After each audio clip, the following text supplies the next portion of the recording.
What do you do when the pests are getting the better of you? Today I'm going to show you a few different methods that I use to keep on top of the pests in my garden.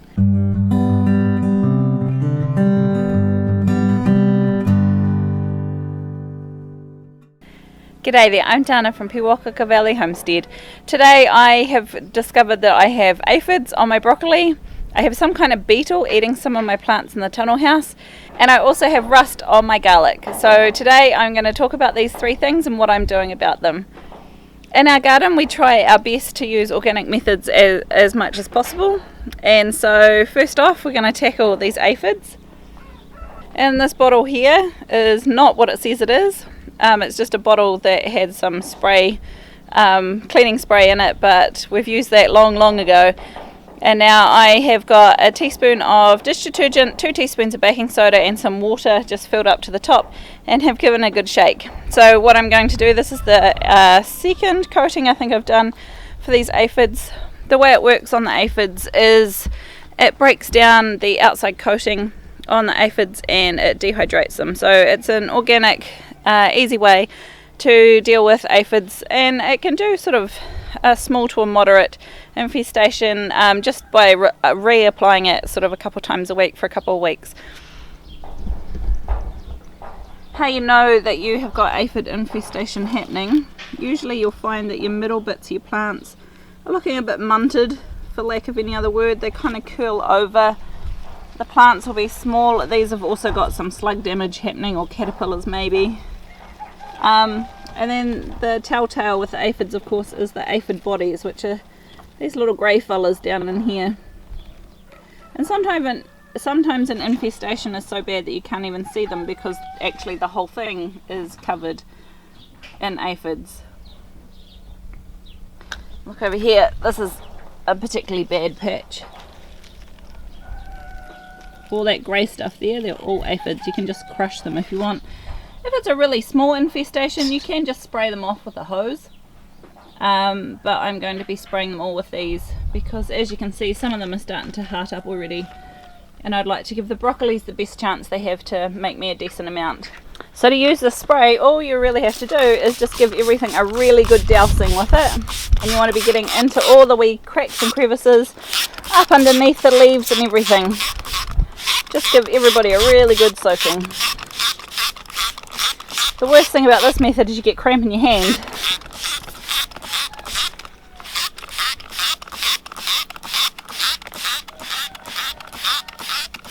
Now the reason you want to do this every couple of days is because the aphids will keep hatching, and you want to make sure you spray all the surrounding plants, because chances are there'll be some that have tiny little aphids on them that you can't see, and they will just lay some eggs and you'll have aphids back again. So give everything a really good dousing. Now if you have a much bigger area to spray, what you might like to use instead of the little hand sprayer is one of these, which is what I'm going to be using to help spray my garlic that has got some rust on it. Now usually if you plant your garlic early enough, if rust is an issue in your area, usually you can get a good amount of growth and the rust won't affect it too much. Unfortunately here, the rust seems to have kicked in really early this year, and you can see it. And you can see it here on the garlic. It's this rusty coloured spots all up the leaves.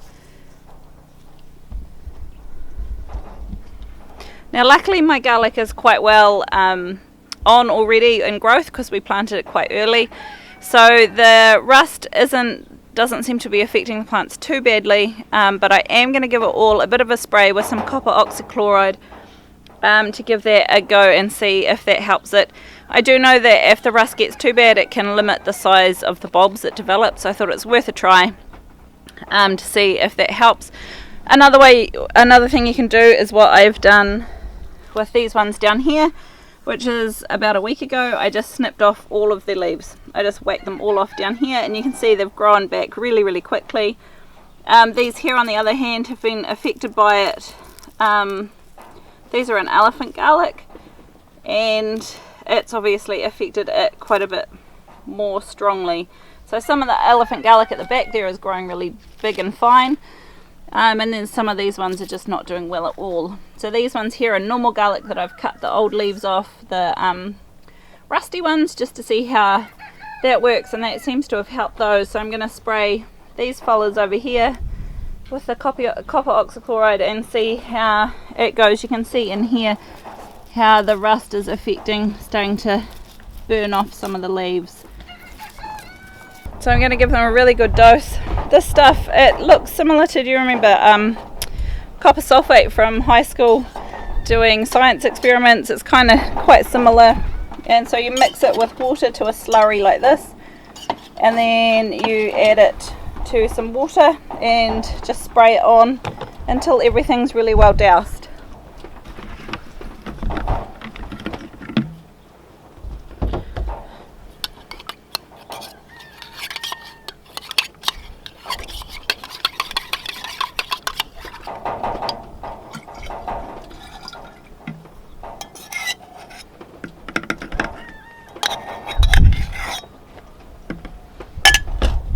This is the same stuff you can use to spray on fruit trees to help prevent them getting leaf curl and other fungal problems before their leaves come out.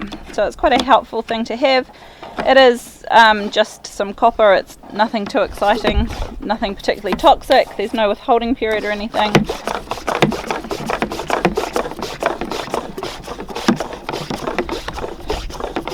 And then with this sort of thing, you just pump it up to get some pressure, and then use the doofer on the end to give everything a good spray.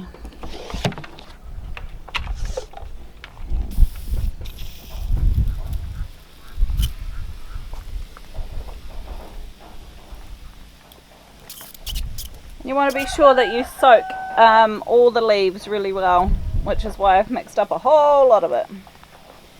If you are just going to be cutting the leaves off and getting rid of them, make sure you burn them or remove them from site. Don't add them to your compost, don't put them in your animal houses that are then going to become compost, anything like that. If you've got rust, you want to remove the leaves altogether.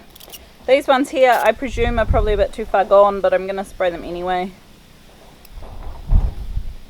And it'll be really interesting to see the bulb size difference between the ones I've cut the leaves off and the ones that I've just treated. Now usually this is a one and done sort of treatment, but I think I will repeat this in a couple of weeks just to be sure that I've got them all. Now the last thing I have is, oh, you're all wet. Now the last thing I have is some kind of beetle that is eating quite a few of my plants. And the best thing I have found for that is some diatomaceous earth. You can see down here with my beans outside, something's eating out the middles of them. It might be slugs, but I do find that slugs tend to eat the whole leaf and not leave big holes in the middles.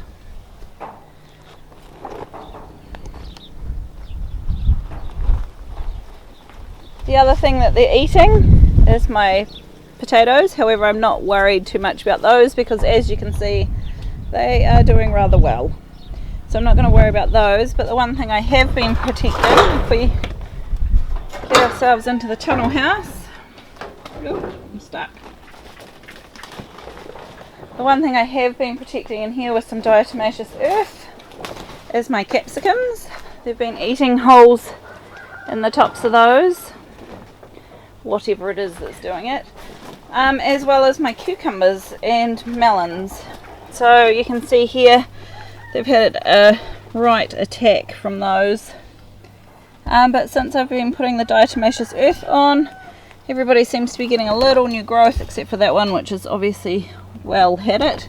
This one here is done really well, and these have got some new growth. I just need to keep reapplying the diatomaceous earth, and it really does seem to be helping, because I just keep it in a mason jar like this, and I just literally just dust it from a bit of a height until it starts snowing out. There we go. And just give everybody a bit of a light dusting. Now the way diatomaceous earth works is that it's really, really tiny particles of silica, and those tiny particles get in under the bony armour of things like beetles and other such bugs, and it well, one, it's very irritating and tends to put them off, and two, it can lacerate them and dehydrate them. So look, there's a bird that is not meant to be in there. She's blooming blackbirds. I come out, I thought I'd fixed the vegetable garden. I thought I'd fixed all the holes and spent a whole lot of time on Sunday stapling shut a whole lot of holes. I just came out here and there are 6 female blackbirds in my vegetable garden. I have 10 acres. Go eat somewhere else. Anyway, so these ones here, all I do is just give them light dusting every couple of days, maybe once a week. I'm obviously going to have to go to the bulk food shop and buy some more.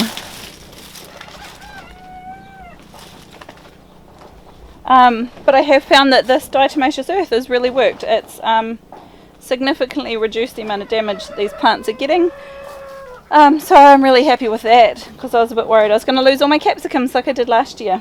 I lost every single one of my peppers last year to whatever this bug is that's eating them. Someone did suggest that maybe I might want to come out at night time and have a look and see what it is.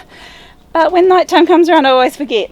So this particular jar of diatomaceous earth just lives out here for me to use in the garden. I have another one in the house that I use for in the house as well for different bits and pieces. So I hope you found that really useful.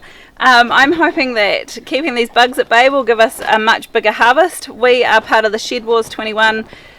We're in Team Down Under, and we are representing the Southern Hemisphere, growing as much food as we possibly can. So what we are doing is we will be growing what we can and weighing it, and at the end of the US growing season we're going to have a bit of a weigh off and see who managed to grow the most. So I'm hoping that keeping these bugs at bay will mean that we're getting a much bigger harvest than we did last year.